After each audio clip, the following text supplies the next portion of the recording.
Kentucky and Florida, a storied SEC East rivalry, and at the halfway point in this SEC season, the two teams tied for fifth place in the conference. That was settled here tonight in a game we thought would be decided between two of the best big men in the conference, Oscar Tshiebwe and Colin Castleton, but we were completely wrong because Castleton owned Oscar Tshiebwe and Kentucky still got the win 72-67 by relying on the others, namely Cason Wallace, C.J. Frederick, and Jacob Toppin, all with big games. Oscar fouled out and had only 4 points in that marquee matchup. But like I said, Kentucky still got the win, and we're here to rapid react about it as they tear down Rupp Arena around us. Jack Pilgrim, I think they might walk off with this table before we're done talking, but we have lots to say about this game. What is your first takeaway? Yeah, I think the first takeaway is what John Calipari said. Xavier Wheeler won the game for us, and it kind of not in a way that you would expect. John Calipari said the reason Xavier won the game is the way he deflected and allowed Cason Wallace to take the game over and become the five-star McDonald's All-American superstar closer that we all kind of hoped and dreamed that he would be. He was making all the big shots from all three levels, attacking the basket, scoring in all different ways, really patient. We asked C.J. Frederick what the best way Cason has grown over his time at Kentucky is. He said that his patience and just kind of understanding, like, you are in control of this offense. This is your offense. The keys are in your hand. Just take them and just put it in drive and drive the vehicle. And that's exactly what he did tonight. Unbelievable performance for Cason Wallace. Really turned into that star that we were kind of hoping and dreaming that he would be. And really a positive sign for the future. But Cason was definitely the biggest storyline. I love that he only missed 3 shots in the game, and he hit 2 of the biggest shots in the game. Forgive me if my moments aren't exactly right, but I believe he had a step-back 3 here at the top of the key with a couple minutes left to stretch it back out to 7. You thought that was the dagger. Florida answered with a 3 of their own, and then Cason drives, lays one in late in the shot clock to extend the lead again. It's right when Florida was kind of creeping in there at the end. We had to sweat that out when they got to within 3. Wallace hit 2 big buckets with the offense running through him. I thought they forced Oscar way too much tonight, which is part of the problem that let Florida back in the second half, especially right out of halftime. 3 turnovers and 2 missed shots for Oscar before the first media timeout. Like we were saying, everyone else was better. C.J. Frederick broke out of his slump. I know you're a big Frederick guy. Saw you fist bumping on press row. 3 3-pointers tonight. I know you're excited for him. And then Toppin with, I think, his 3rd double-double in SEC play. They joined Wallace in really carrying the team. Yeah, CJ, we talked on this rapid reaction about what was going wrong with CJ. He had that splint in the back of his hand. I mean, right in the middle finger. I was told that he was really struggling with touch and trying to, he was really having a hard time catching passes and finding the touch on his 3-pointers. And, talked to him after the game. He said it wasn't a confidence thing. Like, it wasn't that he was losing confidence missing these shots. It was just, he had a metal piece attached to his hand, and it was like 47% career 3-point shooter. It's just not something that you're used to. That muscle memory just, a hair off. And as you could see with all of his 3-point attempts the last several week or two, you could clearly tell that something was off. He got it off, and wouldn't you figure he hits his first 3 monster shots. It played really well defensively, fought really hard. I really liked the way he kept the ball moving and did a lot of really good things. But Jacob Toppin, for me, Cason was the stat storyline, but I think Jacob Toppin, just the growth that he has had, mentally. And confidence was such a big issue for him after the Missouri. I mean, the Missouri game, he was unplayable on both ends of the floor. Bad body language. Just didn't think he was a great teammate back then, and it just some really troublesome long-term things, especially with the expectations that he had going into the year. So for him to explode the way he has, picking up confidence, maturing during his time on the floor, making smart decisions, scoring at all 3 levels, and making the right decisions to score at those 3 levels.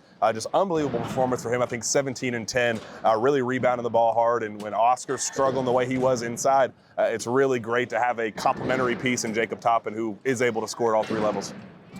Looking around, we were sitting at the last table in Rupp Arena, and I think we might get hit by a bulldozer, but we're going to keep going. We mentioned the 3 that picked up the slack.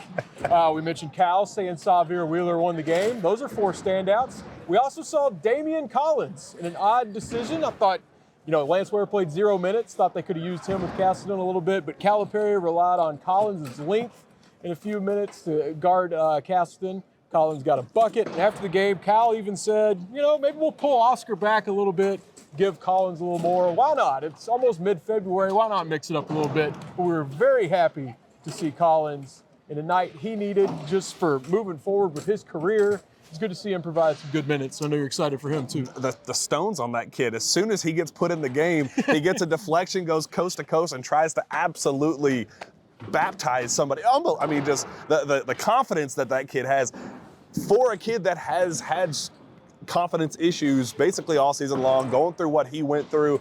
I mean, we're not seeing a big breakthrough with him yet, but it's little individual steps forward with him that, look, he is a guy that he has always been the biggest potential guy in the room. Every time that he has stepped on the floor, it's been potential over production. It's just waiting for him to kind of have that breakthrough moment, and we haven't gotten there yet. But again, it's one little inch by inch, step by step that he's taking. You know, the confidence going to the free throw line and knocking down back-to-back free throws at the end of the game, clutch time situation, little things like that. It's like, okay, yes, we're taking baby steps. This is exactly what we want to see from Damien Collins. Not another guy that I root harder for than him. He's been through absolute hell and back. So for him to kind of have these individual moments, it's just awesome to see. Collins with a surprise opportunity in a big game like this, but then we saw Reeves fresh off a career-high 27 points, career-high at Kentucky, and being kind of the hottest hand on this team. Cal pulled him back in this game, mostly defensively. Cal even said he got beat on 5 backdoors in the press conference. Kind of surprising for him to only play 19 minutes after how well he's been playing. And then I thought late in the game, maybe put him back in for free throws, ended up not mattering, but I thought, having your best shooter would have been helpful getting out here. But it's interesting seeing him take a little step back in this game. I think it's because of Chris Livingston. They're very clearly trying to force feed Chris Livingston, get him going. Cal singled him out again. I mean, this is like 4 straight press conferences, I think, that Cal has singled out Chris Livingston. It's not that he's, exploding offensively or scoring a bunch of points or even, grabbing a ton of rebounds, but he's fighting hard defensively, making the right reads, making the right decisions. Cal used an instance where he had that finish in transition, and he said, about 2 weeks ago, he would have trampled that guy over, fallen into an official and torn that guy's ACL. He said that's what he was just 2-3 weeks ago. Now he's starting to, kind of get his footing a little bit. He's not the baby deer that he was kind of running on the floor. Now he's starting to kind of slowly find his footing and become the McDonald's All-American that we kind of hoped that he would be going into the year. Still a process with him, but I'm really, really liking what I'm seeing with him. And where I think we're starting to see some clarity with what his position is. Very clearly going to a, kind of that 4-guard spread offense with Oscar anchoring the middle. Wasn't working with Oscar today specifically, but you kind of got to see all the other pieces around him working very well together, and I think Chris is a pretty significant piece of that. Yeah, like seeing things from Livingston. Still like being the last. I feel like they're going to roll a monster truck out and start like some new show at any minute. It's so empty here. We're really just at this one little table where everyone's pulling stuff apart. A few quick hitters before we go. DJ Wagner introduced at midcourt during the first media timeout. Good to see him. We almost had him as a guest host. He just walked past us before this thing started. He was with 4-star wing Billy Richmond, the 2024 class, who Kentucky is very, very interested in. Not a super high level recruit. I think he's going to end up being a top 25, top 30-ish recruit, but he has family ties. His dad played for John Calipari at Memphis. He likes Kentucky quite a bit, and I'm told that that's one to keep a very close eye on. So he kind of taking an unofficial visit. He was down there taking kind of air invisible shots down on the floor at Rupp Arena. So looked quite at home for a kid that definitely feel like he will end up at Kentucky down the road. So keep a close eye on that one, BBN. So he got a good pop at midcourt. Good seeing that. Then, of course, at halftime, they finally retired the late Mike Pratt's jersey. He's up there next to his good buddy Dan Issel with Pat Riley on the other side of him.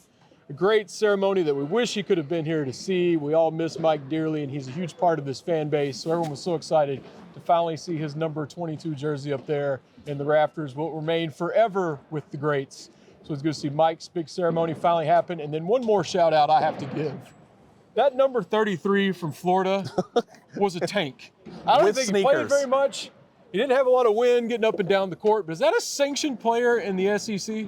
Well, that and they have that nose tackle on the football field that's like 450 pounds. So I don't know where they're getting these athletes, but they have something brewing down there in Gainesville where they got some hosses. But make no mistake about it, that guy is a tank.